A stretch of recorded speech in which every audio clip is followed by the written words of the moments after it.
Yeah, most of them are the atypical type. And they all manifested the The symptoms at about the same time? Yes, they're all wringing their hands together. Yeah? If you look at them all at the same time, they're just wringing their Oh, hands really? together. Really? Yes. Really? Really? So that's something that continues that you would always Yes. see then, right? It only stops when they're asleep. But when they're when they're awake, sleeping, it though, they're not. continues. Yeah. Yeah. That's interesting, too. Maybe that's, yeah. Hmm. Yeah, I'm, you know, for a lot of people, when you start thinking about these kind of diseases, they look only on the negative side, and they're looking about, oh, gee, you know, what an awful, awful thing. But every child is a treasure as well, and so it's always nice. It's really wonderful that this particular disease has a chance that it's going to be lessened or the symptoms taken care of. In your case, everything is fairly stable as it goes along here. You said that kids live into their 20s or in further 40s, or 50s. and even in the 50s or whatever. And in Julia's case, where she doesn't really have breathing problems or things like that, she's not she's not in the worry of pneumonia and that sort of thing. Do you do any special therapies, physical therapies at home? Physical therapy at home. Yeah. Meaning you just massages and things like that? Yes. And I make sure that I have all the equipments we need at home, like oxygen for seizures. Okay.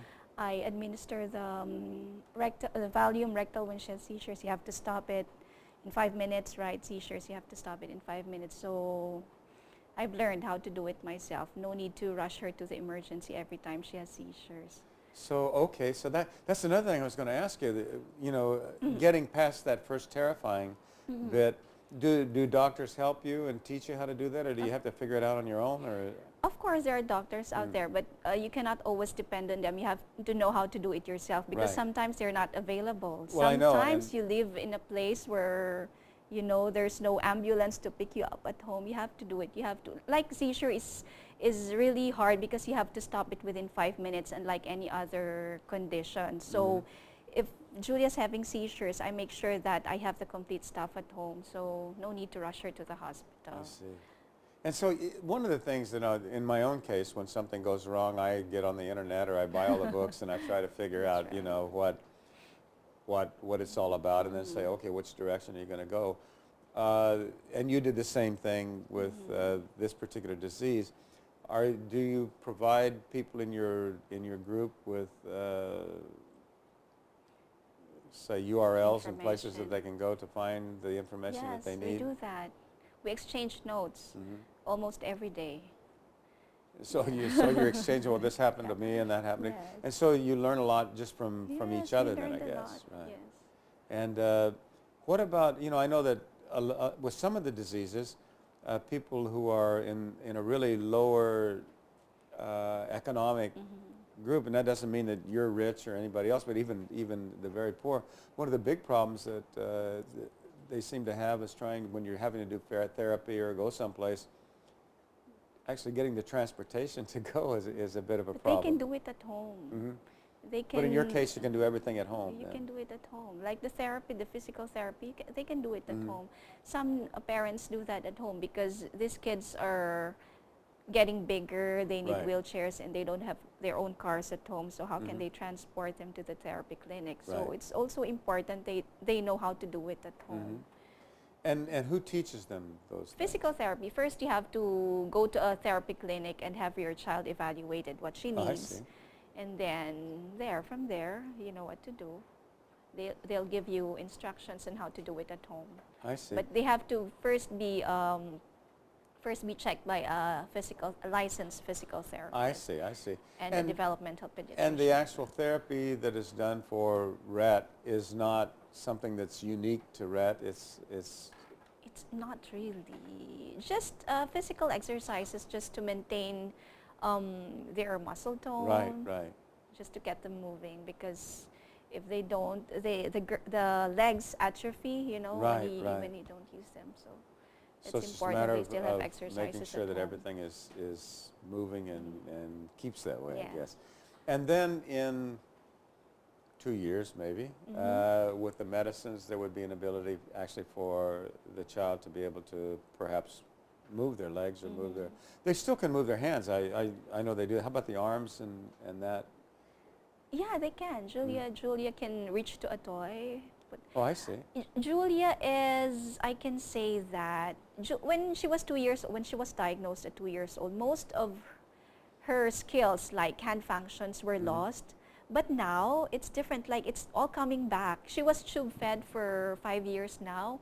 Just this April, she started eating crackers again by mouth. Oh, really? That's Really? a miracle by Oh, itself. yeah. Well, that's. And they say that girls with Rett syndrome lost their hand functions. They cannot hold a toy for a few seconds. They drop a toy. Julia can reach for a toy. When you put a toy in front of her, she tries to reach for So it. she's recovered some of the abilities she I had believe before it so, started yeah. going down.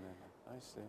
So maybe, how about therapy? Do you do any of that sort of thing with the therapy of Nothing trying to grasp her? special, No? just walking exercises every day. Oh, you do walking exercises? Yeah, she can still, with assistance, she can still walk.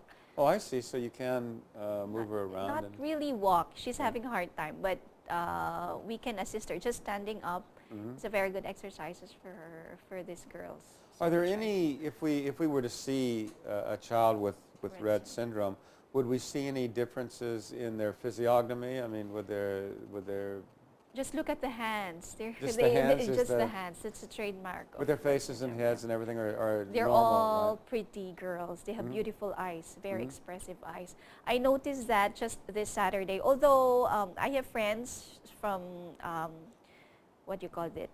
From the U.S. From all families with Rett girls also. They say that girls with Rett syndrome have very expressive eyes. They Maybe like because the that's same the way eyes they and beautiful communicate, eyes. That's the maybe. way they Maybe that's the communicate. communication. And just this Saturday when we met at Manila Zoo, I noticed 4 of our girls, they have almost the same expression in their eyes. Really? Really? Yes. So took there's pictures still of that, them. with every human being, not being able to communicate at all would be pretty terrible, I suppose. But so they do it with the Yes, eyes. not right? being able to talk doesn't mean Right. you have nothing to say. Right, right, I can exactly. See, yes, Yeah. I can see it in their eyes. It's very expressive eyes, these girls. Wow. Yeah. That's, so I guess we always have something that helps. A way to communicate. There's always a way to communicate. That's good. And I'm trying to think of what living with a child that has special needs is an everyday task, but it sounds like you've pretty much got it figured out for yourself. and of course you've got other people helping through your support group. But if you were to give advice to people who maybe are a bit overwhelmed with it, what would you say to them? Well, I can say that all parents of a child with special need goes through the stages of grief, Right. guilt. Sometimes they ask themselves, what did I do to make this happen? And they blame others, they blame themselves, they blame God. But acceptance is vital. And if it affects your child, sooner or later you have to accept the condition, you have to accept your child. And always remember that there's a reason for all this.